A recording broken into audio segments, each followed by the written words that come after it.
Bienvenidos. En esta segunda parte sobre el análisis de las guías de diabetes de la Asociación Americana de Diabetes y la Asociación Europea en el 2018, en esta segunda parte vamos a hablar de nuevos instrumentos para modular el riesgo cardiovascular. Anteriormente, entonces, hemos comentado que vamos a analizar estas guías, que es un consenso entre la Asociación Americana de Diabetes y la Asociación Europea, publicada en este año 2018. Y comentamos previamente entonces que dentro de las novedades de estas guías estaba el hecho de que si el paciente presentaba eventos cardiovasculares previos, entonces además de la metformina y el cambio de estilo de vida, podíamos asociar como medicamento de segunda opción, como opción asociada a la metformina, el uso de medicamentos como los agonistas del GLP-1, si tenían eventos cardiovasculares previos, o si el paciente tenía falla cardíaca o falla renal o enfermedad renal previa, entonces la asociación de los medicamentos llamados SGLT2. Dentro de las condiciones entonces para indicar los medicamentos llamados GLP-1, entonces estaba que el paciente hubiera presentado un evento cardiovascular previo. ¿Qué tipo de eventos se consideran pertinentes para esta indicación? Si el paciente ha tenido un infarto, un evento cerebrovascular, instrumentación o que se le haya realizado una revascularización, una isquemia cerebral transitoria previa, angina inestable, amputación, falla cardíaca estadio 2 o 3, estenosis mayores a 50%, una coronariopatía documentada por imagen o una enfermedad renal con filtración glomerular menor de 60 mililitros por minuto. Comentemos entonces sobre los medicamentos que utilizan o que se consideran agonistas del receptor GLP-1. Habíamos comentado en otros videos que la vía del GLP-1 es una hormona producida a nivel intestinal. Esa hormona actúa sobre receptores a nivel pancreático con dos acciones fundamentales. Sobre la célula alfa pancreática, entonces actúan inhibiendo la producción de glucagón, disminuyendo por tanto los niveles de glucosa, y además la activación del receptor GLP-1 actúa sobre las células beta pancreáticas, aumentando la producción de insulina y disminuyendo los niveles de glucosa. Habíamos planteado en otros videos que si existía una alteración de esta vía del GLP-1 llamada la vía de las incretinas, entonces había menor estimulación del receptor GLP-1, por lo tanto no se podía inhibir a la célula alfa, produciéndose entonces aumentos de la producción de glucagón, y tampoco se podía actuar sobre la célula beta, disminuyendo entonces así los niveles de insulina y aumentando la glucemia.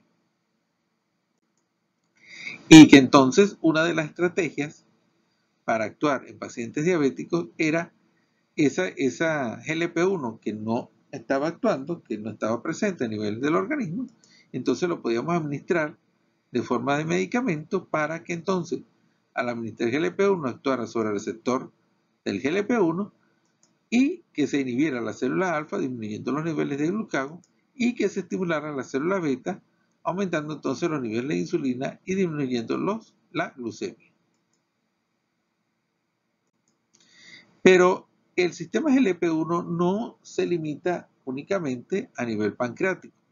El sistema GLP-1 existe en diversos órganos, por ejemplo a nivel cerebral, y existe un sistema GLP-1 que actúa a nivel del sistema cardiovascular y renal. Actúa a nivel cardíaco, a nivel del vaso sanguíneo y a nivel renal. Entonces es un sistema que tiene acciones múltiples a nivel corporal. Dentro de los agonistas del receptor GLP-1 tenemos dos grupos principales. Unos que son de acción corta, y de entre ellos destacan el exenatide y el lixisenatide, que son su vida media es de aproximadamente 2 a 3 horas, y tenemos también los que son de duración prolongada, por ejemplo, el liraglutide, que es de acción prolongada. También tenemos el albiglutide, que su vida media es de aproximadamente 5 días, y tenemos el semaglutide, que también su su duración de acción también es prolongada, aproximadamente 5 a 7 días. La diferencia fundamental entre los medicamentos, las agonistas LP1 de acción corta y de acción prolongada, es que los agonistas de acción corta tienen un efecto de disminución del llenado gástrico y al final producen disminución de los niveles tanto de glucagón como de insulina. Por el contrario, los agonistas del receptor GLP-1 de acción prolongada no tienen acción sobre el vaciamiento gástrico y al final van a determinar aumento de los niveles de insulina y disminución de los niveles de glucagón. De forma interesante, los medicamentos que actúan, o los GLP-1 de acción prolongada, son los que han demostrado efectividad para disminuir la incidencia de eventos cardiovasculares en los estudios clínicos, tanto el liraglutide como el semaglutide, y posteriormente veremos el estudio más reciente sobre albiglutide. Entonces, son los medicamentos de acción prolongada, los GLP-1 de acción prolongada, los que han demostrado efectividad para disminuir la incidencia de eventos cardiovasculares. ¿Cuáles son los mecanismos a través de los cuales el GLP-1 disminuye la incidencia de eventos cardiovasculares? En primer lugar, vamos a hablar sobre un estudio publicado en el 2016 de genética. Y este estudio es forma parte de los llamados experimentos naturales llamados aleatorización mendeliana. ¿Qué significa esto? Significa que en pacientes que nacen con una activación genética del receptor GLP-1, es decir, como que si estuviera estimulado este receptor, como que si recibiera un medicamento activador del receptor GLP-1 desde el nacimiento. ¿Cuál sería el efecto clínico en estos pacientes que tienen alteraciones genéticas que estimulan crónicamente el receptor GLP-1? Bueno, las principales características de estos pacientes que tienen esta activación es que tienen menor tendencia, o sea, hay una disminución de la incidencia de diabetes, tienen menores niveles de glucosa. Segundo, tienen una disminución en la incidencia de coronariopatía, es decir, que entonces hay una vía biológica que conecta a la diabetes tipo 2 con la enfermedad coronaria por la estimulación del receptor GLP-1. Esto aunado a que este tipo de pacientes no hay un aumento en la incidencia de cáncer, que veremos que tiene importancia para la evaluación de los efectos secundarios, es decir, que la activación del receptor GLP-1 no se asocia con aumento de la incidencia de cáncer ni con alteraciones en la incidencia de Parkinson o de enfermedad de Alzheimer. Entonces, los estudios genéticos demuestran entonces que hay una vía directa que conecta a la diabetes o a la glucosa, el control de la glucosa por el receptor GLP-1 y la enfermedad coronaria. ¿Cuáles son los mecanismos a través de los cuales actúa el GLP-1 para disminuir la incidencia de eventos coronarios?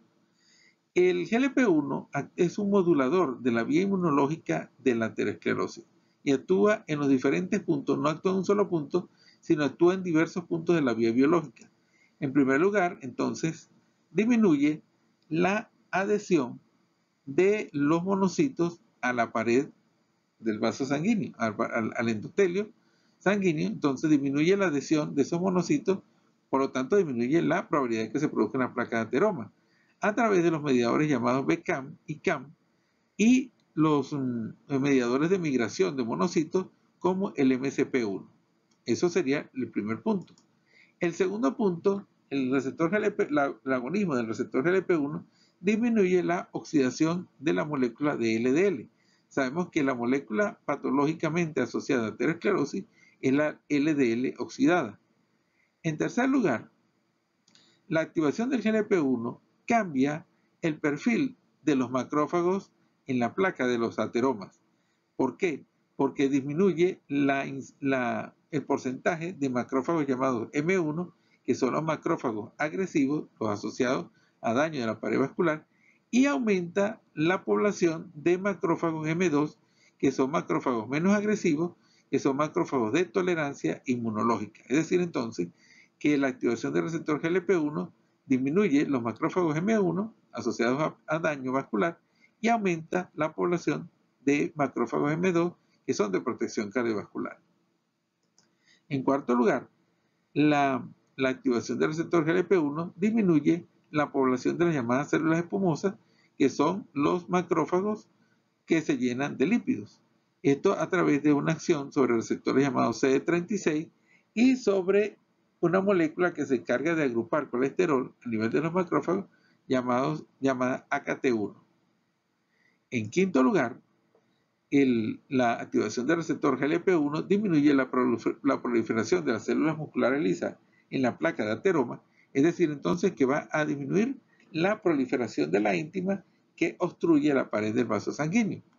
Y en sexto lugar, la activación del receptor GLP-1 disminuye los niveles de PAI-1 responsable de la ruptura de la placa de ateroma, es decir, entonces que la activación del receptor GLP-1 aumenta o favorece la estabilidad de la placa de ateroma. Vemos aquí entonces en los estudios en animales de experimentación el cambio en la disminución del tamaño de la placa de ateroma que se observa con la activación del receptor GLP-1 asociado con, ya dijimos, disminución de la adhesión y la proliferación de monocitos a nivel de la placa de ateroma. En segundo lugar, disminuye la formación de células espumosas a partir de macrófagos. Disminuye la infiltración de macrófagos, de los macrófagos a nivel de la placa de ateroma, pero no solamente eso. Como dijimos anteriormente, disminuye los macrófagos agresivos, los M1, y aumenta los macrófagos de tolerancia llamados M2. Un punto interesante, un estudio realizado en el 2016, demuestra que la activación del receptor GLP-1 va a disminuir la oxidación, como dijimos anteriormente, de la molécula de LDL, y esa disminución de la oxidación de la LDL está asociado a la disminución del tamaño de la placa de ateroma del grosor íntima media en los pacientes. Este es un estudio en pacientes que demuestra que a mayor cambio en la oxidación de la LDL, a mayor disminución en la oxidación de la LDL, se asocia en los pacientes una disminución en el tamaño de la placa de ateroma del grosor íntima media. Es decir, que hay una relación directa. Mayores cambios o mayor disminución de la oxidación de la LDL, mayor disminución del grosor íntima media en los pacientes. Entonces, no solamente desde el punto de vista experimental se ha demostrado el efecto de la activación de GLP-1, sino a nivel de pacientes, midiendo el grosor íntima media, se ha demostrado la efectividad del agonismo del receptor GLP-1.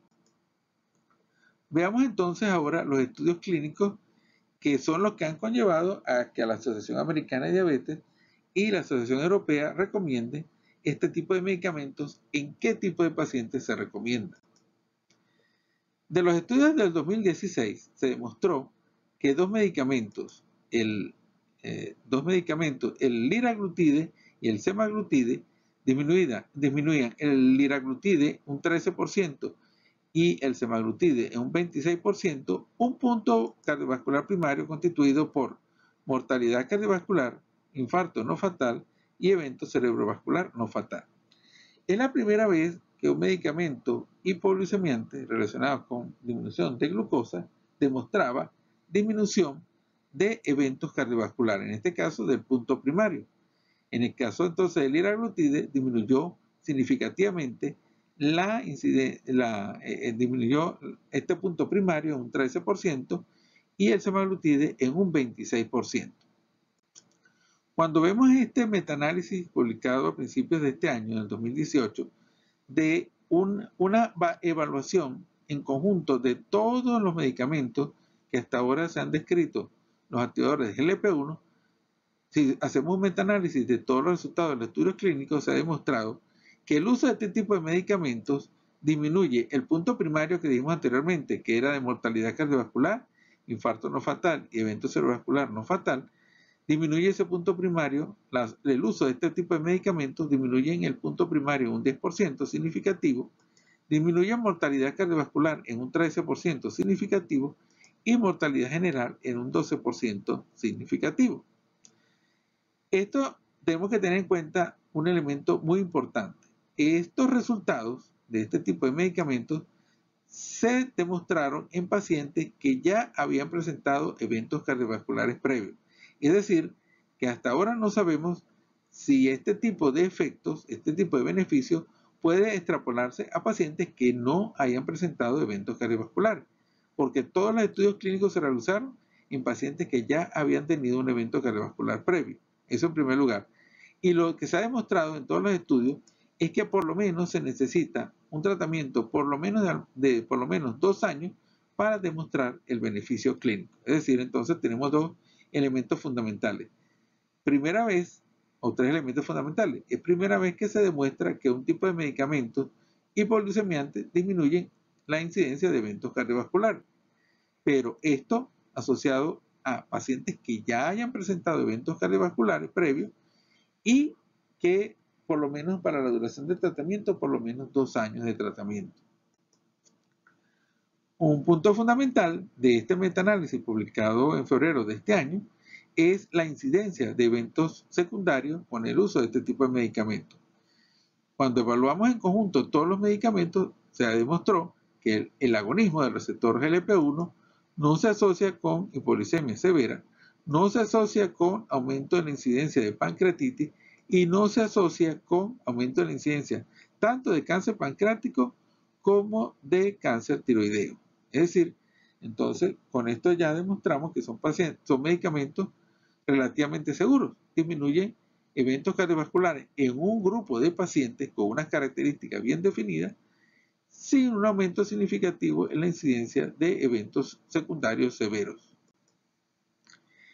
También entonces ya habíamos presentado los estudios clínicos, los estudios del 2016, el metaanálisis de febrero, y entonces le voy a presentar en este momento el último análisis sobre este tipo de medicamentos publicado en octubre de este año, del 2018, y es sobre un agonista del receptor GLP-1 de acción prolongada llamado abiglutide. Entonces, es un estudio bastante similar a los estudios previos del liraglutide y el semaglutide. ¿Y qué se demostró? Bueno, que con el uso del abiglutide, como dijimos anteriormente, en pacientes de alto riesgo cardiovascular, con eventos cardiovasculares previos, por lo menos por 2 años, se demostró una disminución de la incidencia del punto cardiovascular primario, que dijimos anteriormente, que era mortalidad cardiovascular, infarto no fatal y evento cerebrovascular no fatal. El uso del abiglutide disminuyó la incidencia significativamente un 22%, y lo más interesante del estudio del abiglutide fue que el punto fundamental o el beneficio fundamental se asoció con disminución de la incidencia de infarto en este tipo de pacientes en un 25%, disminuye la incidencia de infarto en un 25% significativo. Un elemento fundamental, cuando nosotros evaluamos este tipo de medicamentos, los evaluamos contra un placebo. ¿Qué es el placebo? El placebo son pacientes que están recibiendo una terapia cardiovascular, la terapia cardiovascular óptima, la mejor terapia cardiovascular hasta ahora conocida. Es decir, que son pacientes que están recibiendo su hipoglucemiante, están recibiendo estatinas, están recibiendo aspirina, si necesitan estar recibiendo beta bloqueantes, o sea, todos los medicamentos. Ese es el placebo. Y el grupo en estudio son pacientes que están recibiendo todos esos medicamentos más el agonista GLP-1. Es decir, entonces, que este tipo de beneficios se está asociando o se está presentando en pacientes que ya están óptimamente tratados. Y el beneficio es adicional. Un punto bastante interesante es la evaluación de lo que se llaman pacientes con afectación polivascular o pacientes con una afectación vascular simple. Tenemos entonces pacientes que pueden tener afectación de un solo lecho vascular, por ejemplo en las coronarias, o pacientes con afectación de múltiples lechos, en las coronarias, el lecho cerebral o las arterias periféricas. Y como es lógico, se demostró en este estudio, un análisis del SABOR-TIMI, publicado en septiembre de este año, que a mayor afectación de más lechos vasculares, por supuesto, aumenta la mortalidad cardiovascular. Por ejemplo, comparado con un paciente que no tenga afectación de ningún lecho vascular, la afectación de un solo lecho aumenta la mortalidad en 1.43 veces, la asociación o la afectación de 2 lechos vasculares 2.76 veces, y la afectación de 3 lechos vasculares aumenta la mortalidad 3.2 veces. En el estudio del liraglutide, se llama el estudio LIDER, se evaluó los pacientes que tenían afectación vascular simple o los que tenían afectación de múltiples lechos. Y se demostró entonces que habían pacientes con afectación de múltiples lechos. En el caso del estudio de liraglutide, del estudio LEADER, se demostró que, por ejemplo, los pacientes que tenían afectación de las coronarias, un 42%, pacientes que tenían afectación del árbol cerebral vascular en un 9%, o pacientes que tenían afectación de la afectación periférica en un 4.8%. Como es lógico y como dijimos anteriormente, los pacientes que tienen afectación de múltiples lechos vasculares, afectación polivascular, tienen una mortalidad mayor a los que tienen afectación de un solo lecho vascular. De hecho, en el estudio LEADER se demuestra que los que tienen afectación polivascular tienen un aumento en la mortalidad 1.52 veces mayor que los pacientes que tienen afectación vascular simple. Y lo más interesante es que el liraglutide en este estudio LEADER demostró igual eficacia en los pacientes con afectación polivascular que en los pacientes con afectación de un solo lecho vascular. Es decir, es igualmente efectivo, tanto es consistentemente efectivo, igualmente efectivo en los pacientes que tienen múltiples lechos vasculares para disminuir mortalidad en pacientes con múltiples lechos vasculares o que tengan afectación de un solo lecho vascular. Otro punto interesante del estudio LEADER del liraglutide, y este otro subestudio publicado recientemente, es que el beneficio del medicamento se presentó independientemente de los niveles de LDL colesterol y del uso de la estatina. De hecho, se presentó tanto en pacientes con colesterol alto como en pacientes con colesterol bajo con el uso ya de estatina. Es decir, que es igualmente efectivo en pacientes que están en el tope de la protección cardiovascular con el uso de estatina y los niveles bajos de LDL colesterol. Entonces podemos decir que la asociación o el uso de este tipo de medicamentos es complementario con la terapia de lípidos con estatina. Entonces, es independiente a esta terapia de estatina y es igualmente beneficioso a pesar de que tengamos el uso máximo o el beneficio máximo de las estatinas. Vamos a concluir entonces con todo lo que hemos planteado sobre el análisis del agonismo del receptor GLP-1.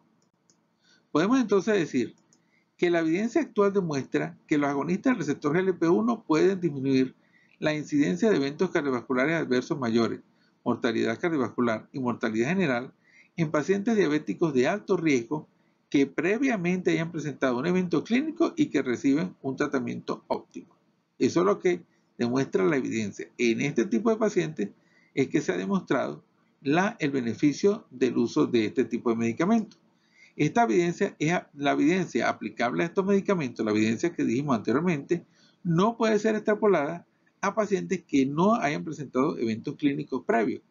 Pudiéramos pensar que pudieran ser beneficiosos, pero para ello tendríamos que tener estudios que así lo demuestren. Su mecanismo de acción corresponde a modulación de la cascada inmunológica responsable del proceso de la aterosclerosis. Podríamos decir que hasta ahora el concepto que tenemos es que la activación del receptor GLP-1 es un inmunomodulador de la vía de la aterosclerosis, porque como dijimos anteriormente, actúa no en un punto, sino en todos los puntos de la cascada de la aterosclerosis. Decimos entonces que estos medicamentos son igualmente efectivos en pacientes con enfermedad vascular simple como los pacientes con afectación polivascular.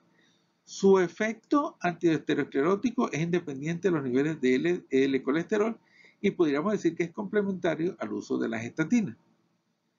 Los agonistas del receptor GLP-1 presentan un balance riesgo-beneficio favorable.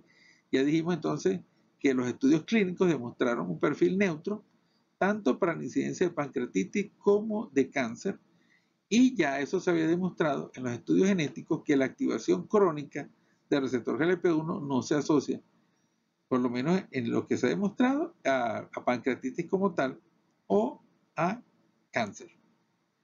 Y un punto fundamental, su escogencia debe ser individualizada de acuerdo a las necesidades de cada paciente. No son un medicamento de uso general, sino que debe ser cuidadosamente seleccionado qué tipo de paciente es el que va a requerir este tipo de medicamento. Muchas gracias.